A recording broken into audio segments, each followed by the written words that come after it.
आउज़ुबिल्लाहिमिनश्शैतानिर्रजीम बिस्मिल्लाहिर्रहमानिर्रहीम। Welcome to tricky maths student. आज हम करेंगे फ़र्स्ट ईयर की बुक के चैप्टर नंबर 3 जो है वो उसकी कुछ डेफिनेशंस।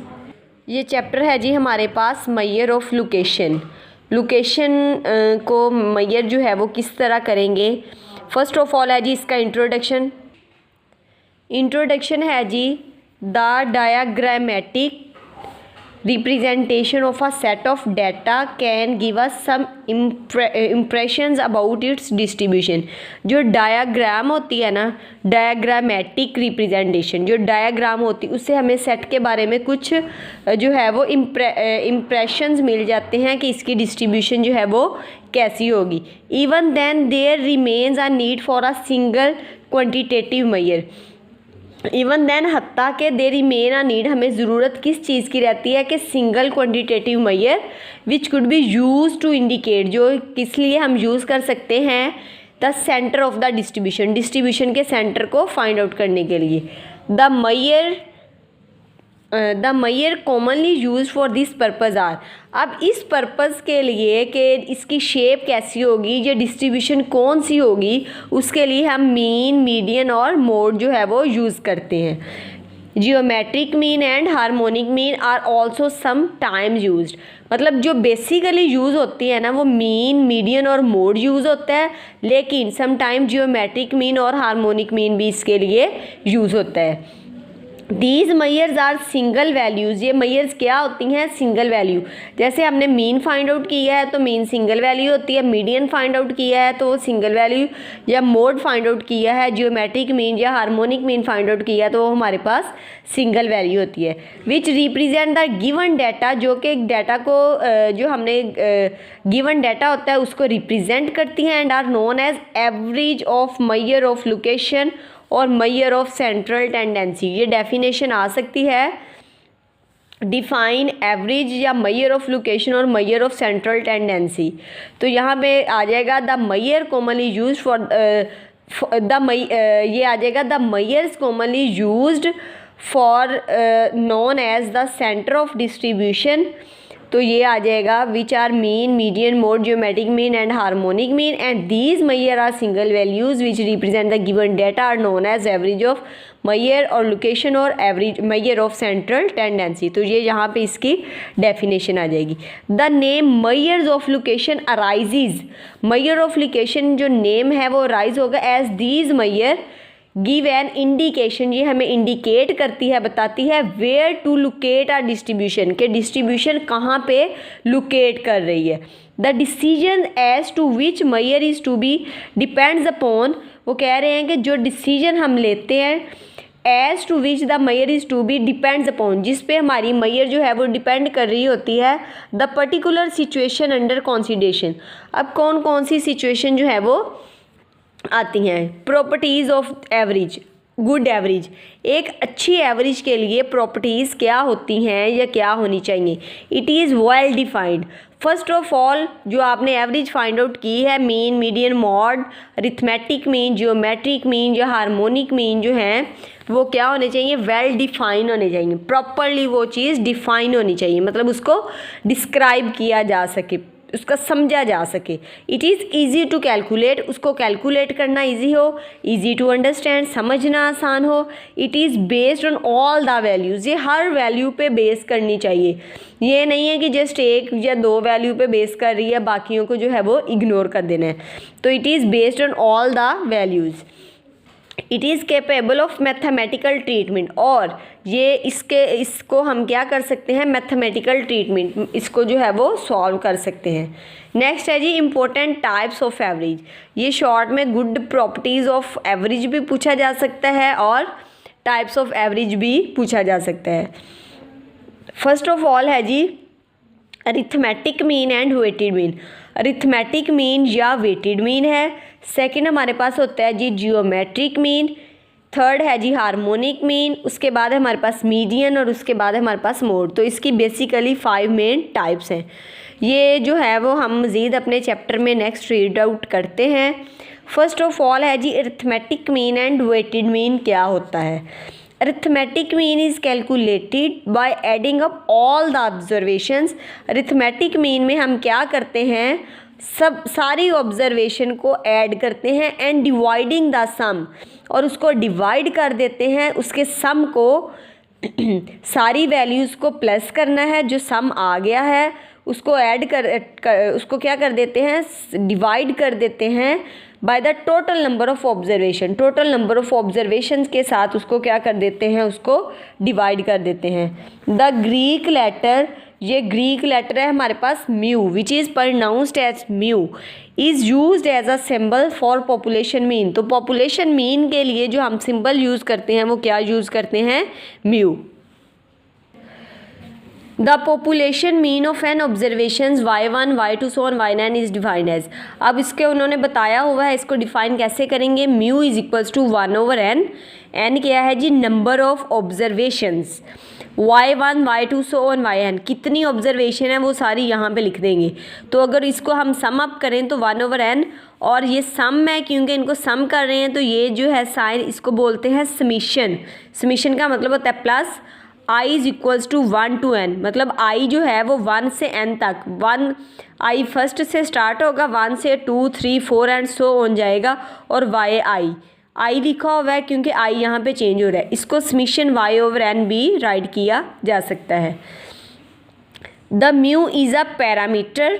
म्यू क्या है, इसमें एक पैरामीटर है, a fixed value, and is usually known as and usually unknown in practice.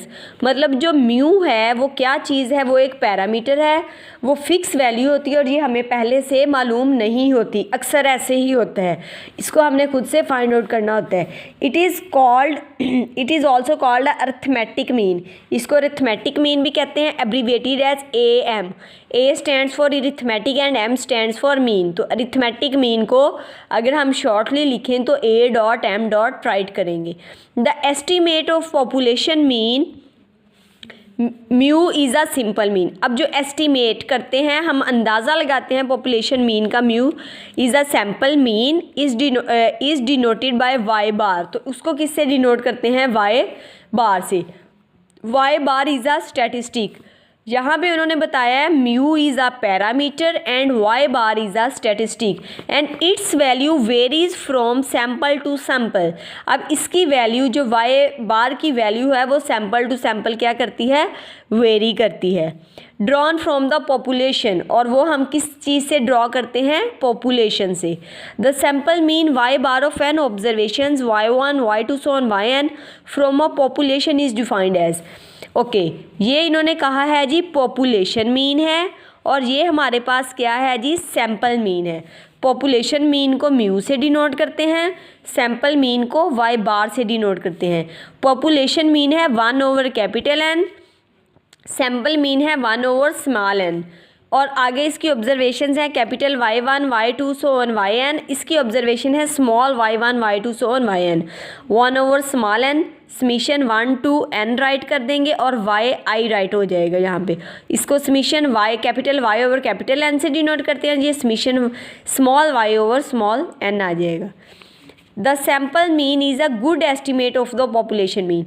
जो सैम्पल मीन है वो पॉपुलेशन मीन का गुड एस्टीमेट है, and it is an unbiased statistics. और ये क्या है, अनबाइस्ड स्टैटिस्टिक, मतलब इसमें बाइसनेस नहीं। बाइसनेस क्या है, जैसे किसी के साथ फेवर को शो करवाना, कोई किसी की फेवर कर रहा है तो वो उसके साथ बाइस्ड है। तो अनबाइस्ड मीन कि कोई जो है वो किसी के साथ किसी की फेवर नहीं कर रहा। अच्छा जी, यहाँ पे वो क्या कह रहे हैं, अनबाइस्ड सिंपली मीन्स, इसका क्या मतलब है, if means are calculated for a possible sample drawn from the population. अगर हम मीन फाइंड आउट कर रहे हैं पॉसिबल सैम्पल से जो हमने पॉपुलेशन से लिए हैं, the mean of these samples mean could be equal to the population mean. तो इसका मीन जो है वो पॉपुलेशन मीन के इक्वल आना चाहिए। The arithmetic mean has the same units as the original observation. अब जो अरिथमेटिक मीन है उसका यूनिट वही होगा जो ओरिजिनल ऑब्जर्वेशंस का होगा। If the original observation are in centimeter, अगर ओरिजिनल ऑब्जर्वेशन सेंटीमीटर में दी जाएगी तो unit mean could be in centimeter, तो मीन का जो यूनिट होगा वो भी किस में होगा, सेंटीमीटर में होगा। ये देखें जी, एग्जाम्पल है 3.1 arithmetic mean for ungroup data. हमें डाटा दिया गया है अनग्रुप, जो डाटा हमें ग्रुप की फॉर्म में या जिसकी फ्रीक्वेंसी नहीं दी गई होगी वो हमारे पास अनग्रुप डाटा होगा। वैल्यूज़ क्या है जी, given following are the data on students height. ये स्टूडेंट की हाइट का डाटा है सेंटीमीटर में। 87, 91, 89, 88, 89, 91, 87, 92, 90 and 98। There are 10 observation and their sum is 902। ठीक है, अब ये वो उन्होंने बता भी दिया है कि ये 10 ऑब्जर्वेशंस हैं और इनका सम जो है वो 92 है। तो अगर हमने जो है इसकी पॉपुलेशन, इसका समीशन फाइंड आउट करना होगा तो उसको फॉर्मूला क्या आ जाएगा, समीशन y ओवर n। तो समीशन y हमारे पास है जी 902 ओवर n कितना है 10, तो 10 9s are 90 और 10 ये आ जाएगा 902, 10 9s are 90, 2 पॉइंट लगा के 0, 10 2s are 20, तो 9.2 जो है वो हमारे पास इसका y बार आ जाएगा।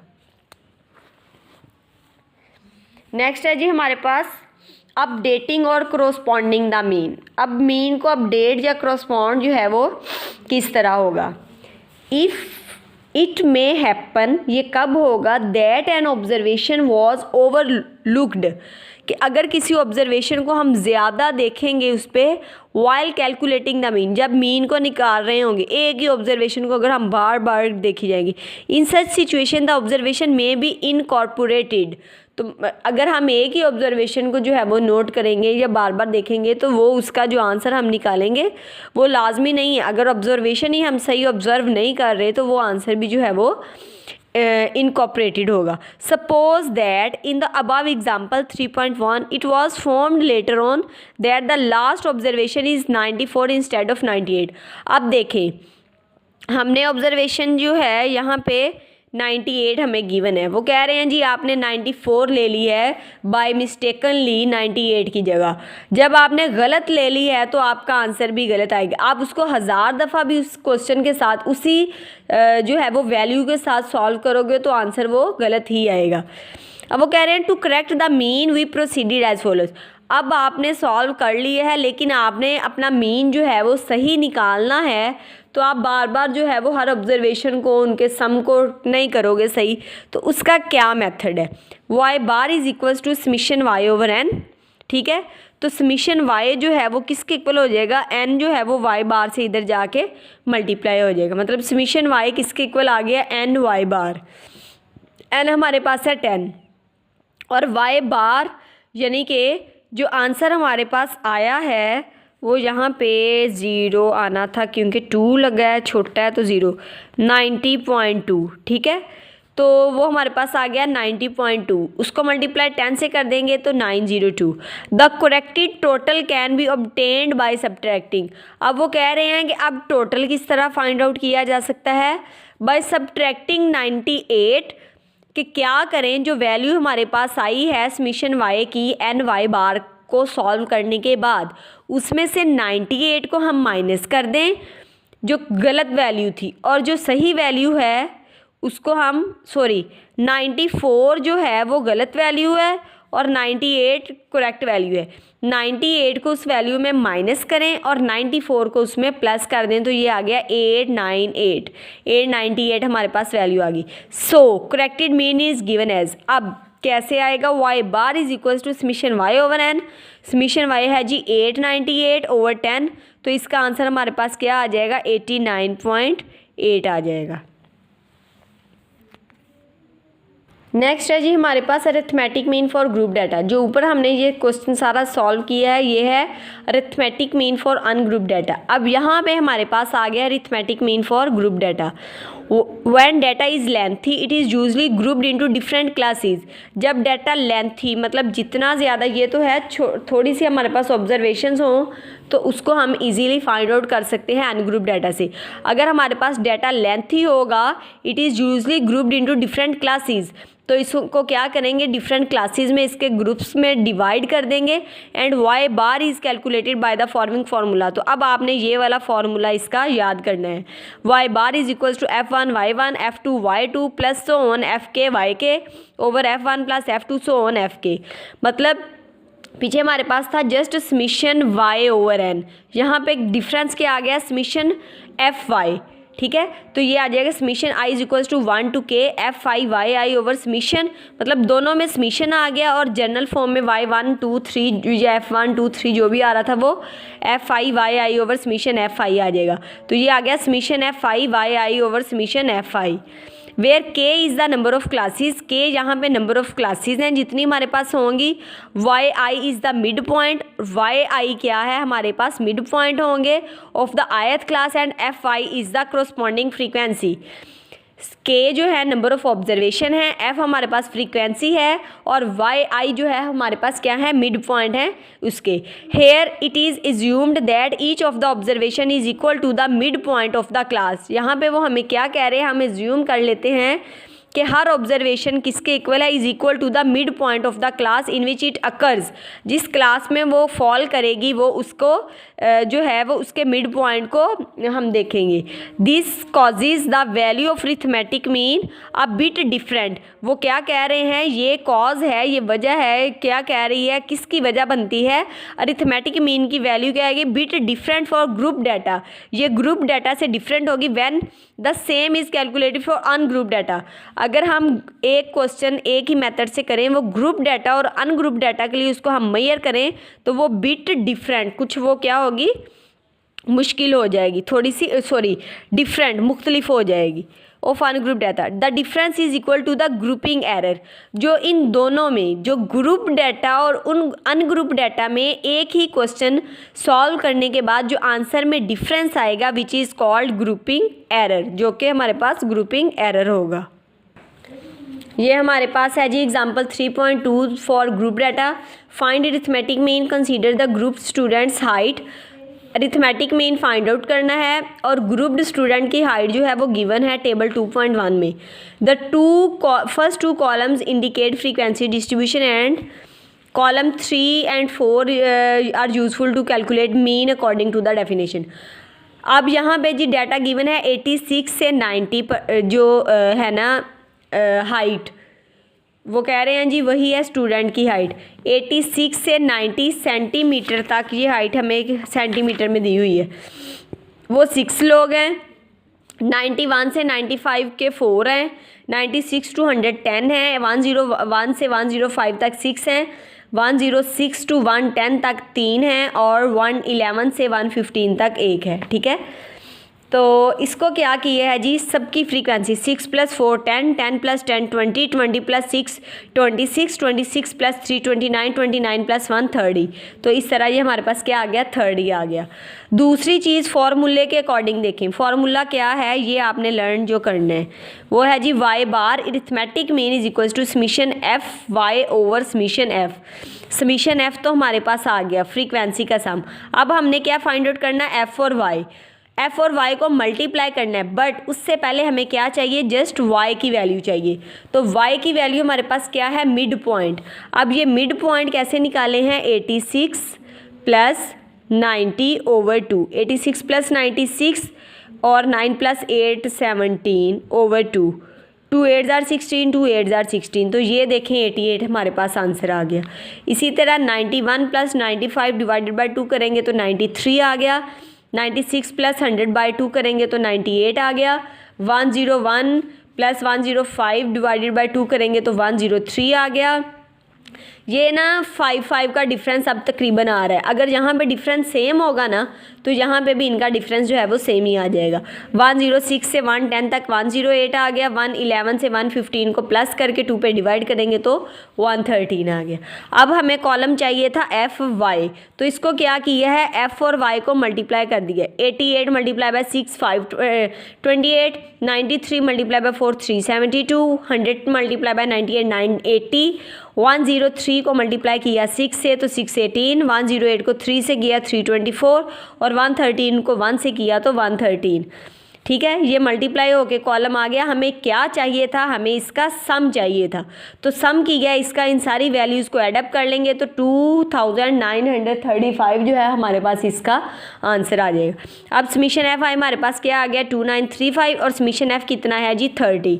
तो y bar summation f y over summation f के इक्वल है, तो समीशन एफ वाई की वैल्यू क्या है 2935 ओवर 30। 2935 को 30 पे डिवाइड कर देंगे तो हमारे पास 98.8333 जो है 8333 सेंटीमीटर। मतलब जो ज़्यादातर स्टूडेंट की हाइट है ना वो कितनी है, एवरेज हाइट कितनी है 97.8333 सेंटीमीटर जी। तो स्टूडेंट ये हमने आज डेफिनेशन की है सेंट्रल मेजर ऑफ जो है वो सेंट्रल टेंडेंसी की, नहीं सॉरी, डेफिनेशन हमने की है यहाँ पे मेजर ऑफ लोकेशन और मेजर ऑफ सेंट्रल टेंडेंसी। हाँ जी बिल्कुल ठीक कहा है।